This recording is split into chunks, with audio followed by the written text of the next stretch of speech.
Olá a todos, como é que estamos? Aqui contigo novamente, Helder de Araújo, no canal Luz no Fim do Túnel. Hoje, 28 de abril de 2024, um domingo na capital paulista, 13 horas e 16 minutos, por volta de 31 graus, dia quente. Quem são os gentios? Tem vários significados, se você procurar aí seja no dicionário comum, seja no Bard, ou no GPT, no chat GPT, ou no dicionário comum. Gentios pode significar qualquer pessoa que, tendo nascido sob alguma religião, não a professa. Então, o indivíduo não professa a religião, por exemplo, de seus pais, seus avós. Então eu digo, eu sou católico, né? Mas eu não professo, eu não vou na igreja, eu não rezo, não me confesso, não sou crismado, etc. Não sou eu, hein? Estou só falando do conceito de gentil, né? É a mesma coisa que goim, né? Os goins, por exemplo, são os não-judeus. O indivíduo que não é judeu, ele é um goim. O gentil também pode designar todas aquelas classes de pessoas que pertencem a alguma religião, menos a religião judaica e a religião cristã. Então, são os gentios. É como se fossem os bárbaros, né? Os indivíduos de outras religiões, porque é um termo pejorativo, que tem um sentido negativo, né? Então, quando se fala nos gentios, quando, por exemplo, os judeus falam sobre os gentios, eles estão falando sobre os não-judeus, os outros, no caso, né? Ou os goim.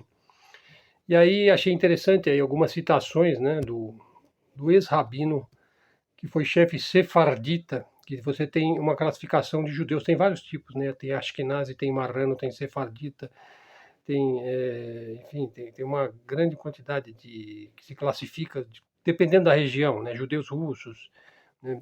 Judeus, enfim. Isso a gente pode fazer um vídeo futuramente para eu falar sobre os vários tipos, né? Ele diz o seguinte, esse ex-rabino-chefe sefardita de Israel sobre os gentios. No caso, é sobre nós, né? Os cristãos, né? Que aí, no caso, é um rabino falando sobre os gentios. Ele está falando sobre os não-judeus, né? Sobre os gentios, no caso, sobre os cristãos. Ó, os goim, que é também um outro termo que vem de goi. O goim, eu acho que goim é plural de goi. Quer dizer, goi são os outros, os não-judeus. Os mal-nascidos, né? No caso, os cristãos, né? Nasceram apenas para nos servir, ele está dizendo. E ou eles nos servem ou eles não servem para nada, eles não têm lugar no mundo. Eles existem apenas para servir o povo de Israel, segundo o rabino, né? Provavelmente é um rabino reformado, talvez sionista, né? Você sabe, o sionismo é uma reforma dentro do judaísmo, né? Tanto é que o judeu convencional, o judeu tradicional, o judeu ortodoxo não segue os ditames e as normas do sionismo, né? Pelo contrário, o judeu tradicional ele é contra o sionismo, ele é anti-sionista, né? Em Israel, ele continua, a morte não tem domínio sobre eles. Com os gentios será como qualquer pessoa, eles precisam morrer. Mas Deus pode lhes dar longevidade, ó, nós podemos viver, né? Por quê? Imagine que o burro de alguém morresse, né? Nós perderíamos dinheiro. Entenderam o sentido? Ou seja, é melhor que eles fiquem vivos, porque afinal eles são como burros de carga, né? Ó, este é o servo dele. É por isso que ele terá uma vida longa, para trabalhar bem para este judeu, no caso, ele, né? Porque os gentios são necessários, eles vão trabalhar, vão arar, vão colher. Sentaremos como um efendi. No caso, um efendi seria um nobre, né? Um indivíduo, um alto burguês, né? E comeremos. É por isso que os gentios foram criados. O rabino aí também dizia que o furacão Katrina, né? Acho que foi aquele lá em New Orleans, né, nos Estados Unidos, foi um castigo divino de Deus. Ele falou, houve um tsunami, há desastres naturais terríveis porque não há estudo suficiente da Torá. Quer dizer, se você não estudar a Torá, o local onde você mora poderá ser vitimado por um terrível desastre natural, por exemplo, um tsunami, né? Os negros residem lá, ó, New Orleans. Os negros estudaram a Torá? Vamos trazer um tsunami e afogá-los. Quer dizer, eles são culpados, né? Centenas de milhares permaneceram desabrigados, dezenas de milhares foram mortos. Tudo isso porque eles não têm Deus. Bush estava por trás do Gush Katif, bloco de assentamentos em Gaza. Ele encorajou Ariel Sharon a expulsar Gush Katif. Aí ele falou, tivemos 15 mil pessoas expulsas ali. E melhor, 150 mil. Isso foi bom, porque foi a retribuição que Deus deu. Deus não engana ninguém. E por aí vai. Bom, eu nem vou falar sobre as coisas que você encontra no Talmud, né, quando se refere aos goim, aos gentios, aos não-judeus. É melhor nem citar esta parte. Talvez num outro vídeo a gente faça aí citações do Talmud, do Zohar, enfim, de certas escrituras, inclusive escrituras cabalísticas, né, ou que fazem parte dos mistérios, né, e das sociedades ditas secretas, que hoje não é mais secreto, né? Já fiz alguns vídeos sobre este assunto, né? Falar agora do Irã. O Irã apelou ao grupo BRICS, do qual o Brasil faz parte. Aliás, o presidente do Brasil, que é o Lula, ele foi um dos fundadores, dos criadores aí do BRICS. Né? É um mérito dele, né? O Irã apelou então ao BRICS, que são economias emergentes. Bom, a China e a Rússia você não pode mais considerar como emergente. O Brasil ainda está saindo da emergência, né?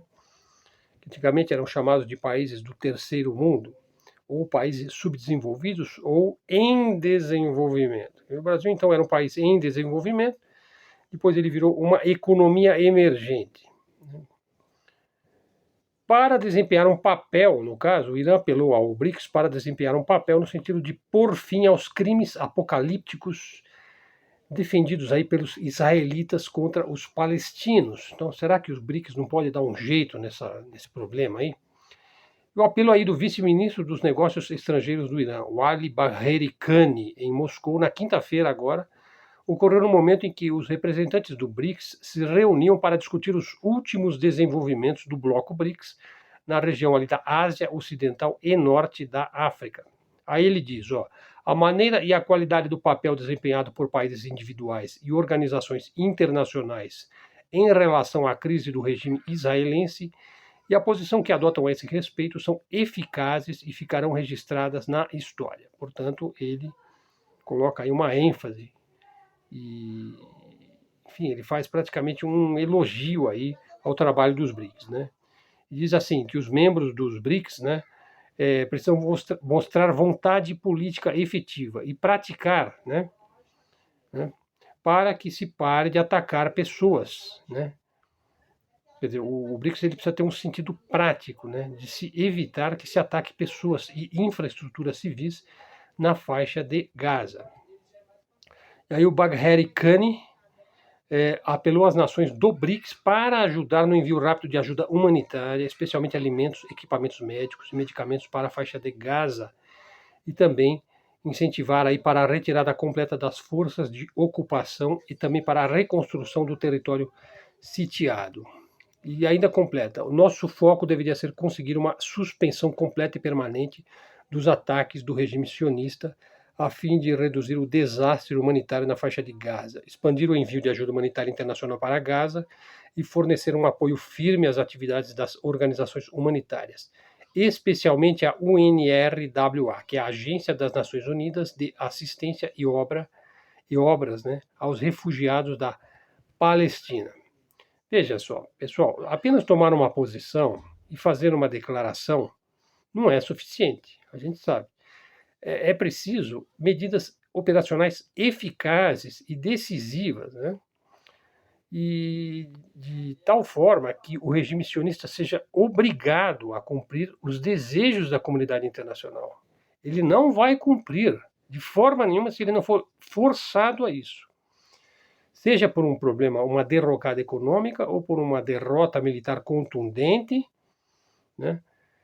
Se ele não for forçado a cumprir os desejos da grande comunidade internacional, que hoje está cada vez mais se voltando pela causa palestina, não será suficiente simplesmente um voto aí, né, para que, ou da própria ONU, né, ou dessa própria agência, e a Agência das Nações Unidas de Assistência e Obras aos Refugiados da Palestina, né. Então a agência é o seguinte, muitos dos países que fazem as doações, né,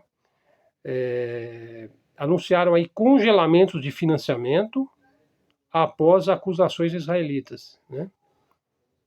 Olha, eles anunciaram que vão congelar o financiamento porque os israelitas estão os acusando de que eles participaram da operação do dia 7 de outubro contra o regime ocupante.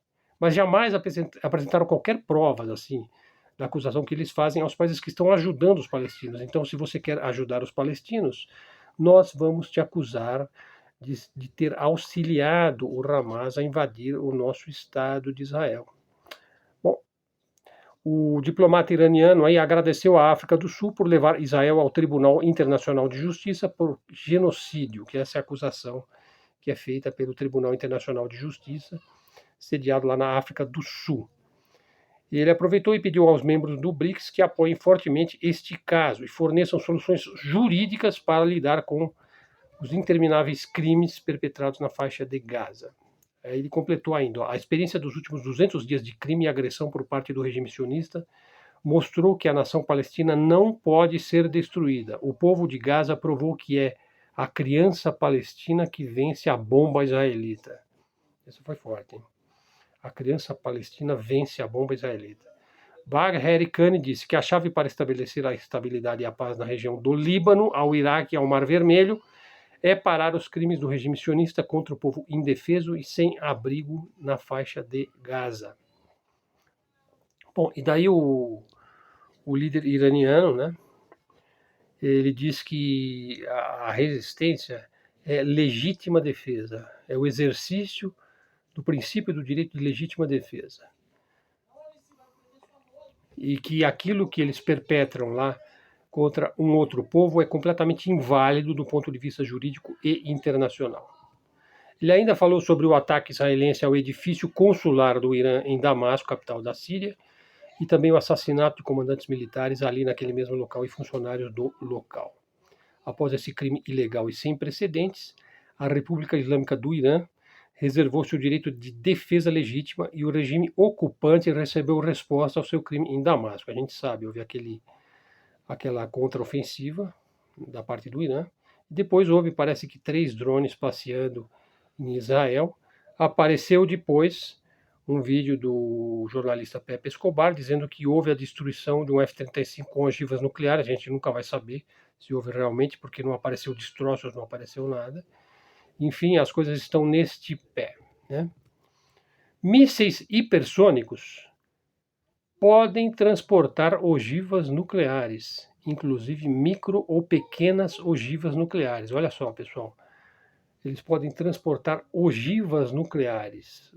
Veja, e essas ogivas nucleares, elas não precisam ser minúsculas, mini, pequena, médio porte. Então, hoje você tem aí uma nova categoria de ogivas nucleares. Simplesmente ela pode ser de um tamanho pequeno. Porque a gente viu aquelas balas, se não me engano, que foram enviadas para a Ucrânia, balas com urânio, balas radioativas, né, que é proibidíssimo aí pelas convenções internacionais assinadas em tempo de paz, né, e usadas à revelia em tempos de guerra.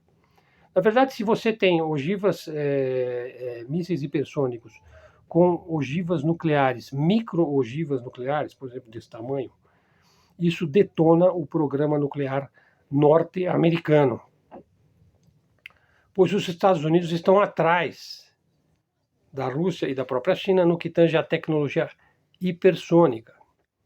Ainda que, por exemplo, em termos de inteligência artificial, os Estados Unidos provavelmente está à frente do resto do mundo, incluindo inclusive a China e a Rússia. Principalmente a China segue bem de perto os Estados Unidos na guerra cibernética, na guerra informacional. A mídia, naturalmente, atlanticista, norte-americana, ocidental, é muito poderosa, né? Em termos de inteligência artificial também está à frente, né? Mas em termos de mísseis hipersônicos, capazes de levar ogivas, mini ogivas nucleares, isso tornaria a indústria nuclear, as armas nucleares americanas, praticamente obsoletas, né? Por quê? Porque elas seriam explodidas, né, quando em uso. Bom, olha só, também uma frase aí que eu postei aí no Facebook: a grande diferença bipolar, porque o Brasil é um país bipolar, né? Hoje no Brasil é a seguinte: para a nova direita, ou a neodireita, ela não fica rica, não enriquece por culpa dos pobres, né? Poxa, é porque vocês fazem muita política pública, muita política social, né? Vem tributar aqui a classe média, então a classe média não prospera. Quer dizer que a culpa de nós permanecermos sempre na classe média e não subirmos para a classe alta que a gente ama, que a gente adora, que a gente idolatra, é culpa dos pobres, né? Bom, e daí então ela defende o fim das políticas públicas, o fim das políticas sociais, o fim da carteira de trabalho, né? O fim enfim, dos direitos do trabalhador, né? Ela quer que terceiriza tudo, né? Que informaliza tudo, né? E você tem uma vasta mão de obra aí à disposição, né? Como era, por exemplo, lá no começo da Revolução Industrial, lá na Inglaterra, né? Você tira a terra dos pobres, faz cercamentos, ele fica desempregado, ele vai trabalhar na sua fábrica, né? Enfim, é mais ou menos o que eles estão propondo agora, né? E a esquerda? Veja, a esquerda liberal é o contrário, ela não é por culpa dos pobres que ela enriquece, não, ela enriquece exatamente por causa dos pobres, né? A esquerda neoliberal, a esquerda liberal, ela enriquece porque existem muitos pobres, né? Com os quais ela pode vender o seu peixe, né? Entregar as escamas e as espinhas e ficar com a parte nobre aí, com o filé, né? Então nós temos esse fenômeno aí no Brasil, esta bipolaridade ideológica que não leva para lugar nenhum, a gente sabe disso perfeitamente, né? Bom, pessoal, hoje o vídeo vai ficar mais curto, eu não vou me estender muito, até porque é domingo, né, e vocês devem estar em casa com a família, tomando aí uma cervejinha, um suquinho de laranja, talvez até fazendo um churrasquinho, os que não são veganos, como não é o meu caso, né? Então, se pudesse, convidava a todos para comer a feijoada aqui que a patroa preparou, né? Bom, chegamos no litoral agora, está um dia bem quente e bem tranquilo. Então desejo aí um excelente domingo para todos, junto com a família, paz na terra, aos homens de boa vontade e às mulheres de bem e às famílias. Obrigado aí pela sua presença no nosso canal. Dá um like aí, faz um comentário se quiser, pode fazer uma sugestão, se inscreva no canal, se quiser me ajudar, tem um Pix aí, R$1, R$2, serão muito bem investidos para melhorar a tecnologia do som e da imagem do nosso canal. Também na forma de áudio, no Spotify, no podcast Luz no Fim do Túnel. Mídia alternativa, mídia independente, canal de livre expressão e de livre comunicação. Muito obrigado a todos, até a próxima e fiquem com Deus.